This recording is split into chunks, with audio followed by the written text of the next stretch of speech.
Yan mga buddy, naputol yung ating internet at mahina internet mga buddy. Yan. So, pa-video na lang tayo mga buddy. Itong spool natin na number 5 na ito, mga buddy, ay sa bakit to. So, ang spool po natin, ang guhit ng spool natin ay yan. Dito sa kabilang sa panlabas po nere, ang guhit ay dalawa. Yan mga buddy, dalawa po yan. Dalawa siya. So, dini naman sa kabila, ang guhit ay apat. Ayan, apat. So, dito naman sa panloob niya, mga buddy, ay isang apat at saka isang lima. Ayun. So, mga buddy, pag yan tinanggal niyo sa direction ninyo, pag tinanggal niyo yan, kasi ito pwede magkabaliktad to mga buddy. Ayan. Pwede mapunta ito sa kanan, doon. Pag ganon, pwedeng mapunta sa paganire. Papasok din yan.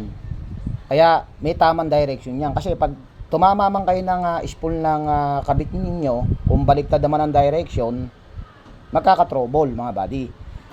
Ayan. Kaya ito, pagka ito binunot ninyo at ikakabit din ninyo, ayan, tayo naman po kasi may shop manual tayo, kita po lahat yung guhit na yan sa shop manual mga buddy. Kaya ganun po kahalaga.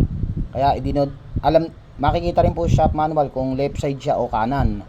For example, ang direction nito ay mga buddy, ang direction nitong dalawang guhit na ito, yung dalawa na yan sa panlabas na yan, ay sa kaliwa. So itong direction naman ng apat na guhit na yan ay sa kanan. So dito naman sa lima ay kanan, itong direction naman ng apat ay kaliwa. Ayun. So yung isang side lang po, for example, ito, yan yung dalawang guhit na yan, ilalagay natin mga buddy yan sa L side mga buddy. So ang L side natin ay dito. Yan dito. Yan. Dahil dito po ako nakaano sa lahat sa harap. So ito yung lahat ay kaliwa, ito yung lahat ay kanan, R side. Ito yung L side. So ang direction niyan ay paganyan. Yung dalawang guhit, yan mga buddy, sa kaliwa. Sa kaliwa natin kukunin. At saka natin ipapasok na paganon.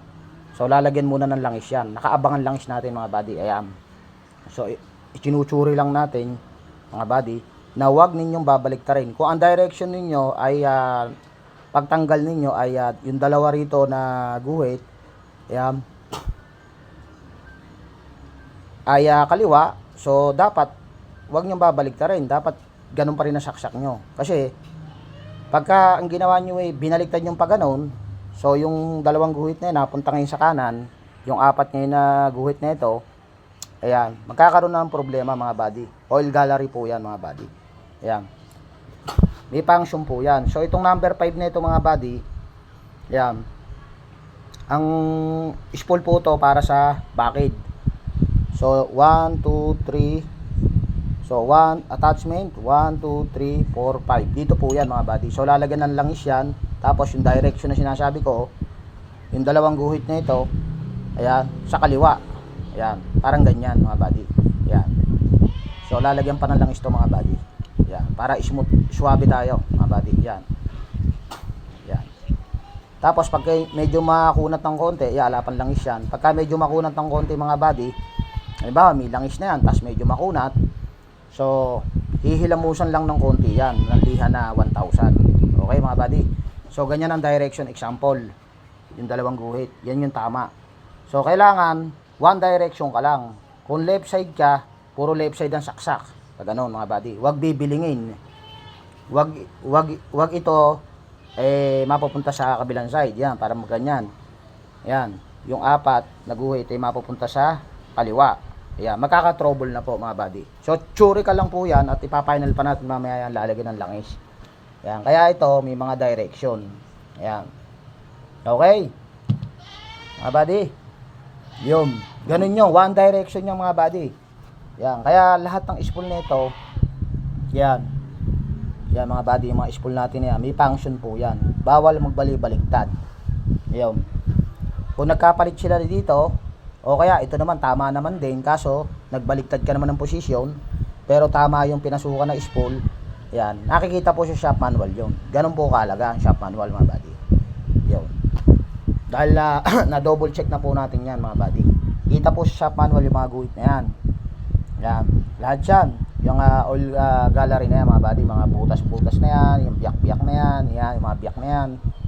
Yan, sa travel po yan, yung biyak na yan mga buddy.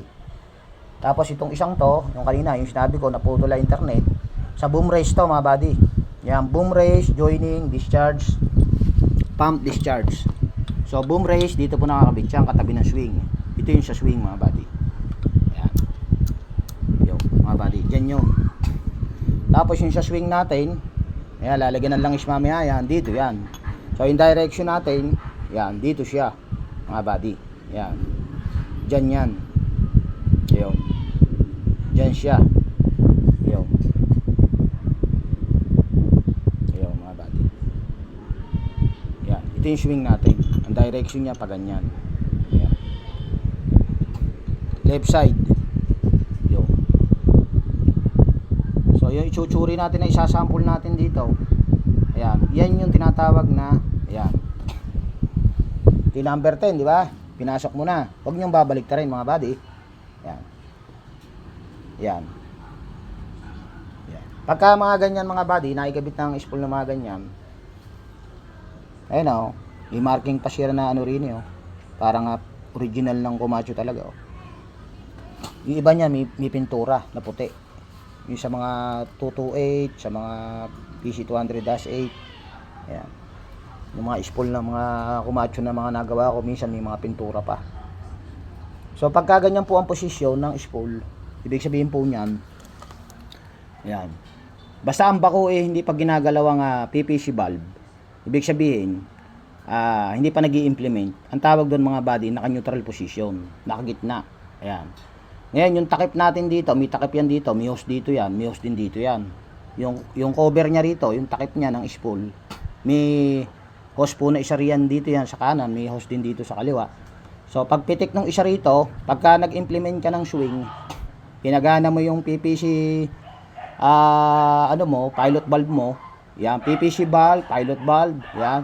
Kung ano ang tamang tawag ninyo, at ang nasa shop manual po ay PPC valve. Yung iba naman ay, kung tawagin ay pilot valve. Ayun. Ganun po yun mga buddy. Okay.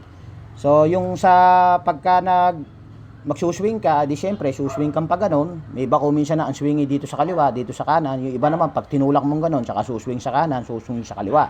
So depende po sa design ng kabit ng standard ng unit. So pag nagswing ka, ayan, pag hindi ka pa nagsuswing, neutral position. Ayan. Ibig sabihin, wala pang tumutulak na pressure. Pagka nagswing ka ngayon, nag-swing ka ng kaliwa, o halimbawa tutulak siya rito, ayun, itutulak ng spool dito, nung tutulak ng spool ngayon, itutulak ng pressure yan. Ang pressure natin ay 500 to 800 PSI yan mga buddy.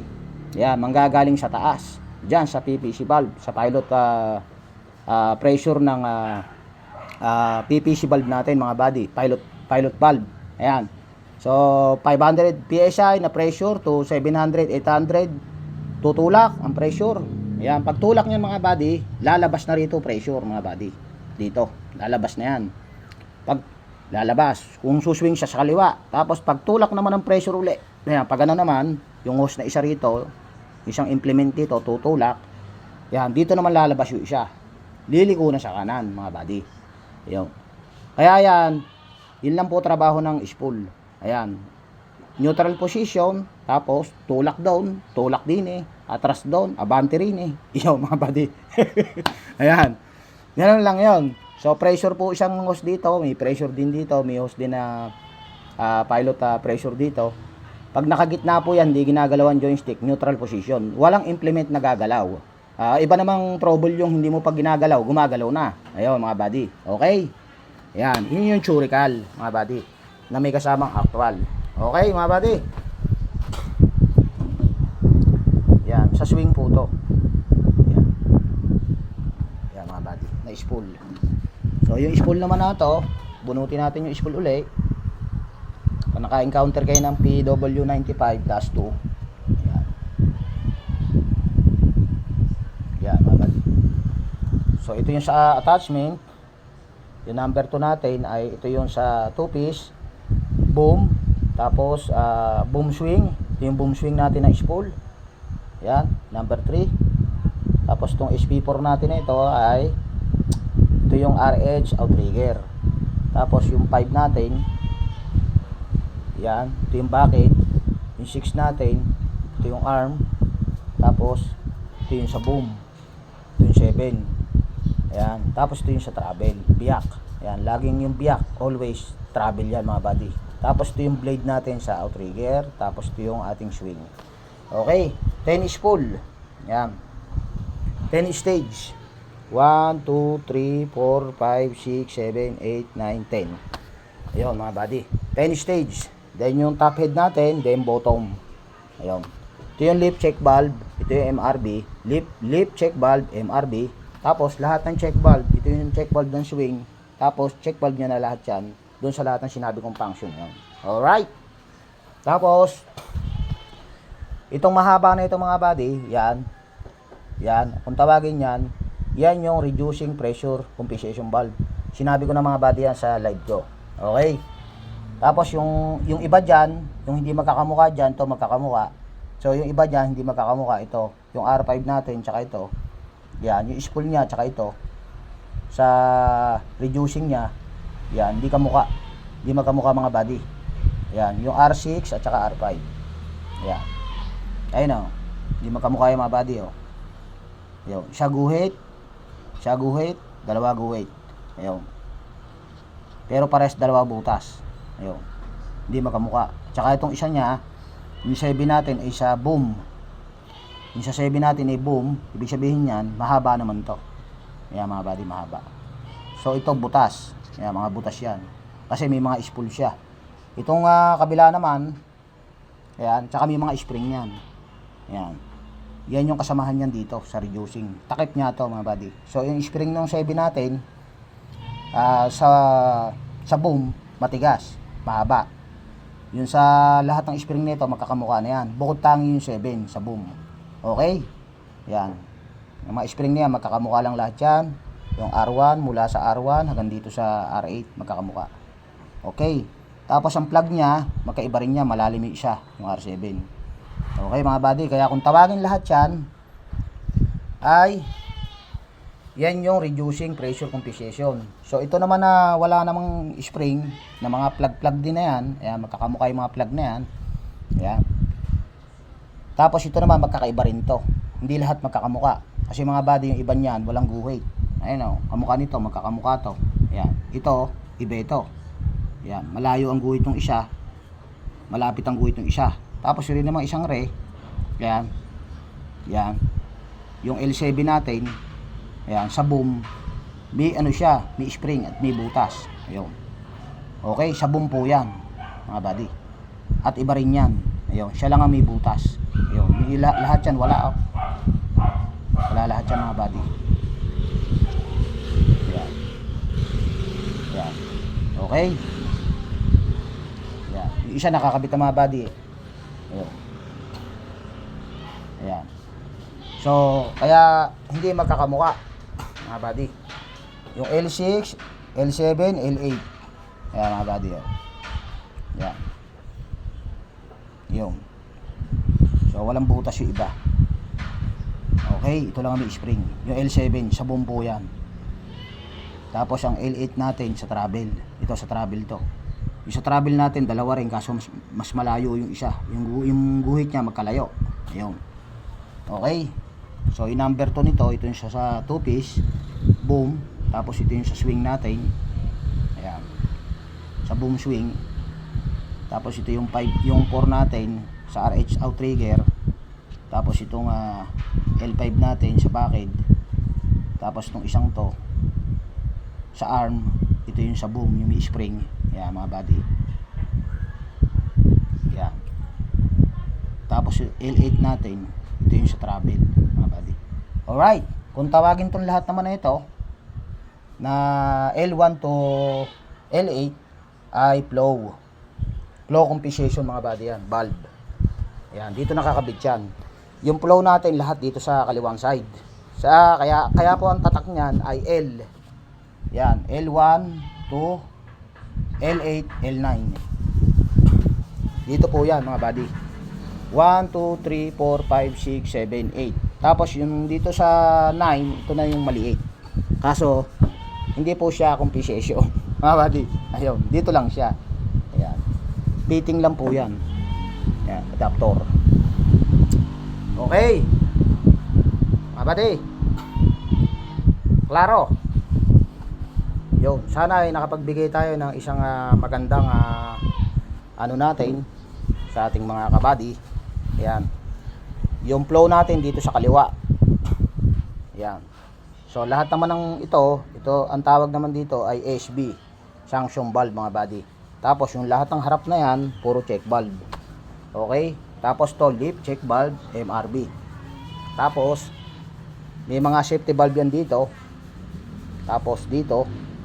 Tapos meron tinatawag yan na unload valve. Yan dito. Ayan, dito, unload valve. Okay mga buddy. Ayun, ito yung isa, ikinabit ko na. Ayun, yan yun. Ayaw, yun. Yun. Kailangan pag ikinabit yan, hindi, yan, kinakamay lang din. Yun. Hindi siya stuck. Ayun o. Ayun. Tutulak. Ayun. Wala pang spring yan mga buddy. Ayun. Dapat smooth siya. Ayun. Smooth. Ayun. Kasi kapag ka-stuck yan mga buddy, hindi gagana ang function ng bako natin mga buddy. Hindi gagana mga buddy. Ayan. Hihirang ka pa ng ibang function. Hihirang ka ng ibang function. Tapos gagana yan pagkapakat. Ayun. Pero sa standard na function niya, for example sa boom up ka, hindi mag-boom up yan. Okay mga buddy, pagkapakat. Kasi sarado. Okay mga buddy. God bless sa atin lahat at sana ay mayroon na naman tayong magandang naituro sa ating mga kababayan. Yan. Ang inyong lingkod, mga buddy. Ang inyong kaibigan. Ayan. Sa hydraulic technician in the Philippines. Alagang Lakay. Good morning people. Ayan. Yun po yung Alagang Lakay. God bless sa ating lahat mga buddy. Yung lahat ng nangingi ng shop manual mga buddy.